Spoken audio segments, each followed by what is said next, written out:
All right, welcome back, everybody. Let's start our study of volume of the shapes that we've been talking about recently. Today, we're going to look at the volume of prisms and cylinders and talk about the general concept of volume and find a couple new formulas and then work some examples.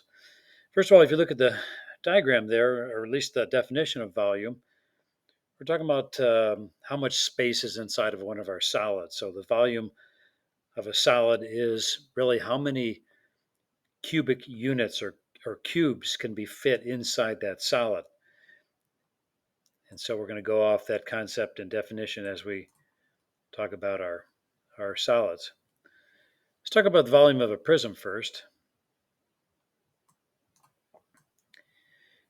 So you can see this prism here on the left, a purple triangular prism. So its volume is going to be capital B times H. So that means the area of the base times the height of that prism.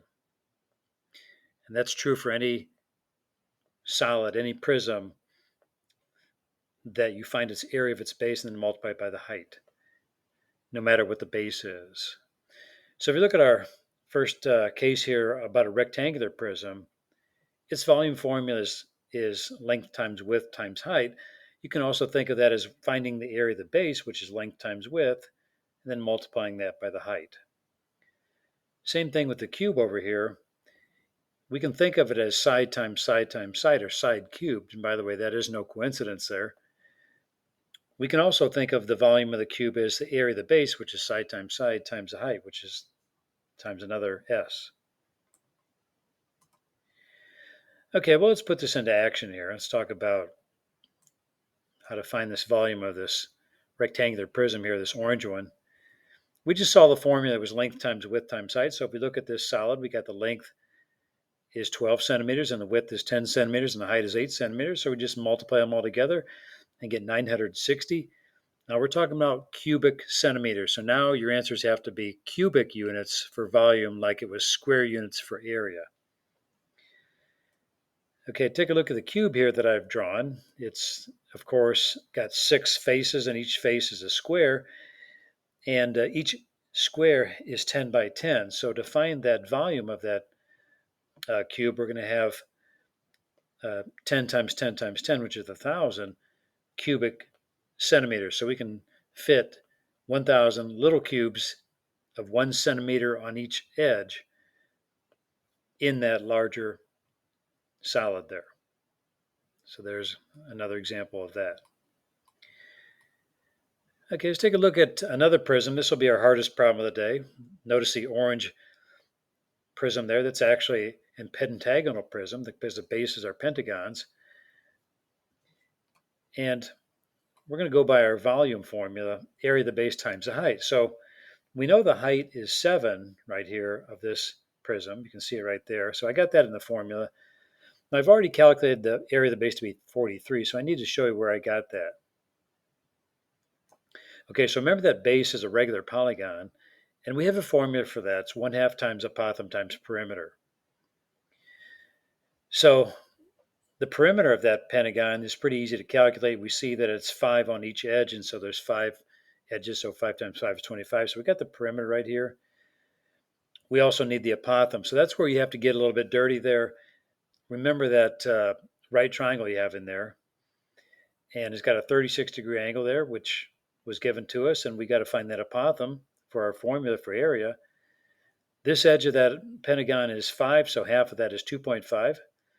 So we can set up a trig equation here that the tangent of that 36-degree angle is the opposite leg, which is the 2.5, divided by the adjacent leg, which is the apothem, so 2.5 over a. And use your algebra to solve that then. For a, which is the apothem, you're going to get 3.44. That goes back up here into our regular polygon formula. And so we calculate 1/2 times the apothem times the perimeter to get 43. So that's the area of that pentagon base. Now let's plug that back into our volume formula. So the area of the base is 43 times the height is 7. So 301 cubic meters for the volume of that pentagonal pentagonal prism. Okay, if you followed that, congratulations. That's our hardest problem today. Okay, let's turn our attention to our other shape today, which is a cylinder. So there you see the green cylinder on the left there. We don't care about the oblique cylinder there. So the volume of that cylinder is really similar. That formula is really similar to the volume of a prism in that it's the area of the base, so capital B, times the height. Well, the area of the base this time is just a circle instead of a polygon like it was for the prism. And so we can also write that volume formula as pi r squared h, just replacing the capital B with pi r squared since the area of the base is a circle. Okay, let's try out that formula in our first example. Notice the red cylinder here. It's got a height of 12 centimeters and a radius of 8 centimeters. Just plug that into the formula. Again, formulas are easy to use. It's the area of the base times the height.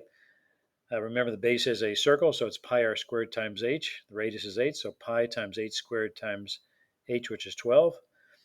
Put it all in there and pull out the calculator and get 2,412.7. Again, it's cubic centimeters this time for the units. Okay, let's do one more example with the cylinder.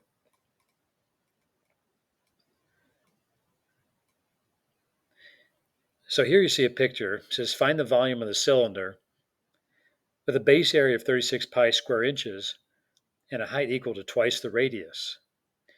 So look at the drawing that I have there. So the height of that cylinder is h, and you see the radius is r, and it says in the directions that the height is twice the radius. So you see h equals 2r, 2 times r.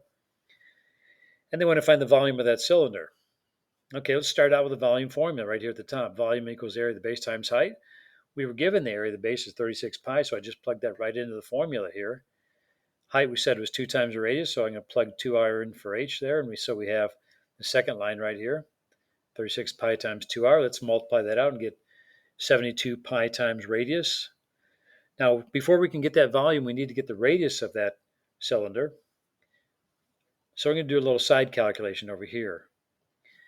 So we know the radius, we can get that from the area formula because we were given the area of that circle, of that base of the cylinder. So area is pi r squared right here. They gave us that area is 36 pi. We're going to plug that in for capital A. Cancel the pi's on your next step down, and you're going to get 36 equals radius squared. And then get radius equals 6 when you take the square root of both sides. Now we can go back to where we left off in that previous calculation. We can plug 6 in for that radius. So we have the volume equals 72 times pi times 6. Calculate it all out, and you have the volume of that cylinder.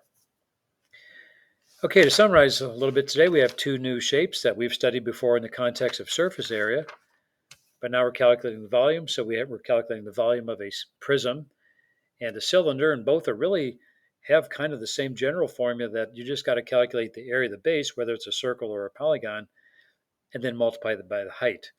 And then you have the volume of those two shapes. All right, there you have it. All we need is some practice now. So let's work on the assignment and good luck.